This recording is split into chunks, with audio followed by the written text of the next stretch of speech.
The shield. This is actual size, and you can see that it's made like out of planks, linden wood planking, made like a wheel, or like an old wheel, but the centre cut out so that you can grip it, and because that would leave a nasty big hole and people could cut your hand off, you put a big metal boss on it. It's got an iron rim, but the iron rim tends to bounce weapons up, so you want to keep them away from your face, so you give it a leather covering so that it bites, so that the blade sticks. It's got a carrying strap because it's really quite heavy, and it's painted, and there are reasons it's painted.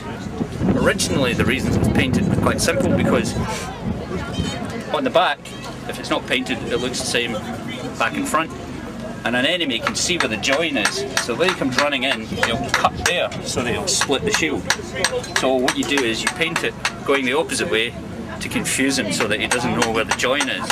Also, it then became a symbol of what group you belong to, so you painted them so you all looked the same, so you could recognise each other on a battlefield, and then you started putting things on it like Thor hammers and Valnut symbols and symbols of power and runes, just to make yourself more powerful in a battlefield.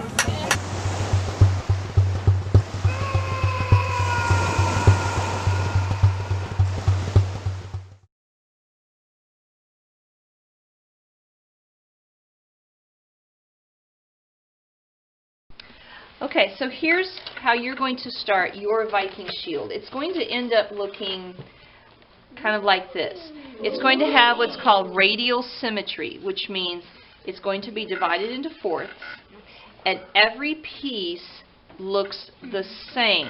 Like these two pieces would be the same, these two pieces would be the same. You would go and get a piece of poster board that has a circle and a dot.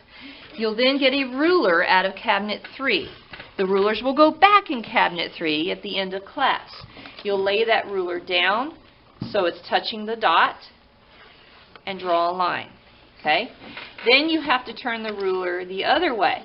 Not like this. You don't want that line going diagonal like that. It should be dividing it so that every piece is congruent. Same shape, same size. Okay?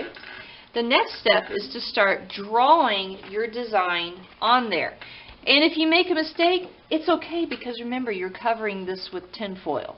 So don't worry about erasing. Okay? So then you'll start drawing on here, like maybe I want to do a line here, a line here, and again what I do here and here. And yeah, I do usually get asked, Miss Art, when do I cut the circle out? Whenever you want.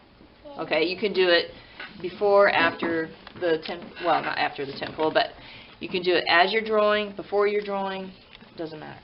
Okay, so maybe I want to do something like this. Oh, I messed up, no problem. I'm just going to draw on top of it until I get it how I want it. Okay, so now I got to turn it. Remember, it's like a wheel, it's like a circle, and it should turn, and the design should turn. Okay, here are some things you don't want to do. Do not make shapes that are super, super small. You'll see why in a minute.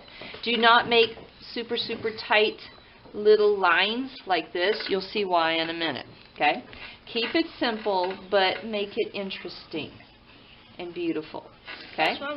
All right, so and you know what? I could do something in the middle here too. Maybe I'll do a circle. Yeah, I messed up.